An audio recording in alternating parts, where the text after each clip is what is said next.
Hi again. Last time I introduced you to one of these. We just started using them when we were looking at tonal value. And today I'm going to tell you a little bit more about using one of those. Right, what it's very, very useful for is something called Sfumato, which means smoke. And if I show you this, this is a drawing by Leonardo da Vinci. And if you can see, you've got this gorgeous kind of, well, you can see why it's called smoke, this lovely kind of smoky soft effect. And to be able to get that effect, you need one of those and some nice soft pencils. So taking you on from last week, if you remember, I got you to make one of those. And I wanted you to start looking at the world in terms of tone. So I want you to repeat that. Here we are. I've just started that one again. So start off with something like an 8B or a 7B, and then maybe a 6 or a 5 or a 4. You just start with nice soft pencil and go down to a less soft pencil. It's also to do with pressure as well, but you're wanting to get exactly really what you did there. Now the difference this time is once you've got that with the different pencils, is I then want you to start blurring the edges, and you do that by pulling the graphite across, and it takes a little bit of time. If you find you've still got an edge, that's not a problem, then just add a little bit more of the graphite there and then pull it down again. And it takes a little bit of time, but it's actually quite a relaxing thing to do. You will end up with something like that, where you've got no distinct edge between any of the values. So you've got from very dark to white with no edge. All the edges are lost edges.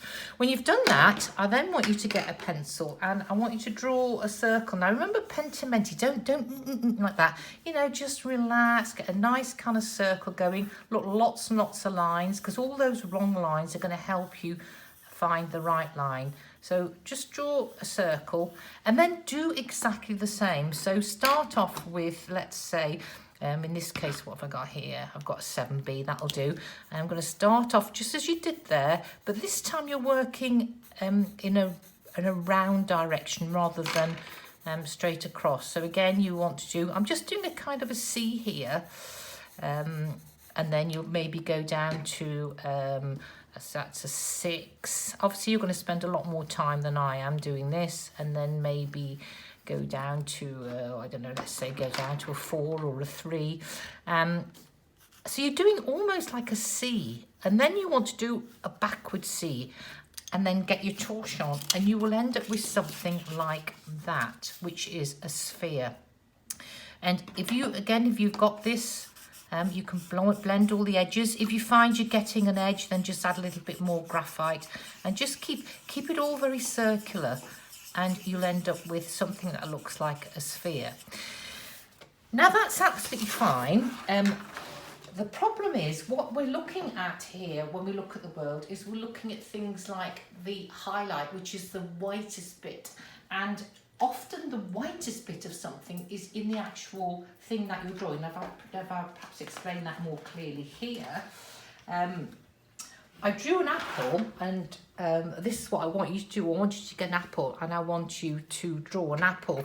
Now, the lightest bit, because the light was coming from there, the lightest bit of my apple was there.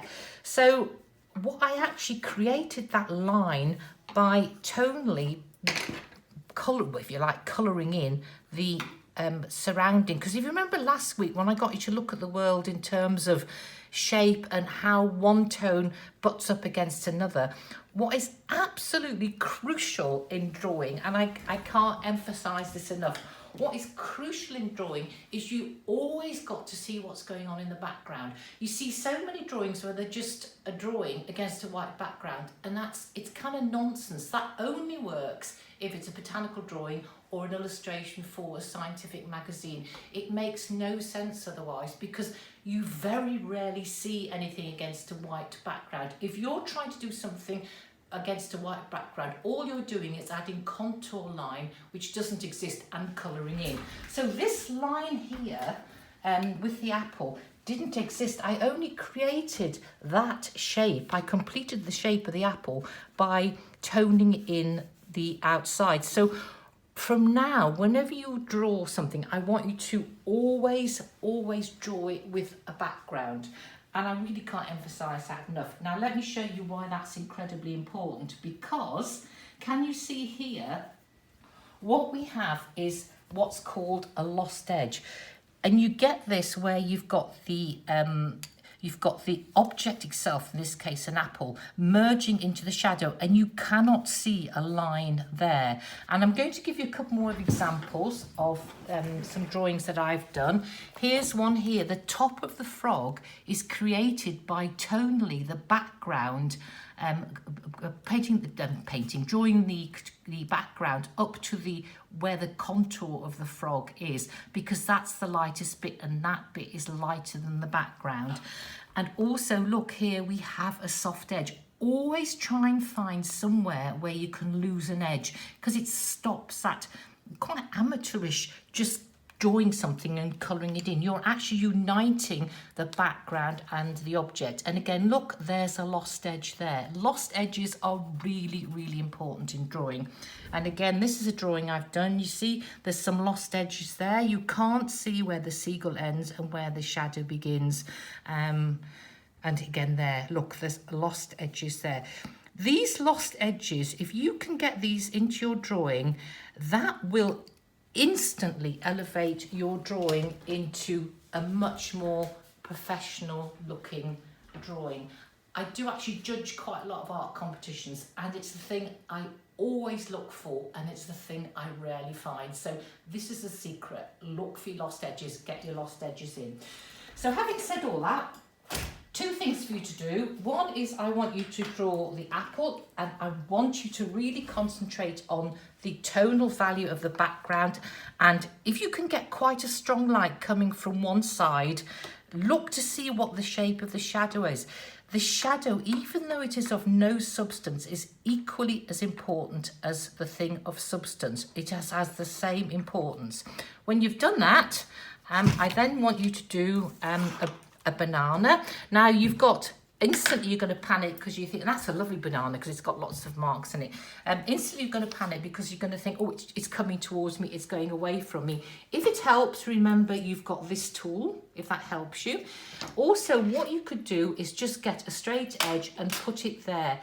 Sit back, remember, squint at it, and remember that is a shape there. So if it helps you, draw that shape first, then draw the banana. But again, I want you to do the background. Because you've got, like here, there's quite a strong tonal kind of thing. You probably find you're going to get something like that, where you've got lovely lost edges coming in because you've got some nice dark patches there. If you're feeling really brave, then you could put a number of apples together. And again, look, here we are, a lovely lost edge. What I then want you to do, and this is just because I want you to tune into this idea, next time you're in the garden or next time you're walking in the countryside, I want you to really look hard for all those lost edges. It may be where the dark side of a house meets up with the dark shadow in a hedge. It may be a dark piece of a hedge against the shadow of a fence. Really start to look for those lost edges, because if you can start to see them, that means you are tuning into the artistic bit of your brain. So thank you very much for watching. Bye for now.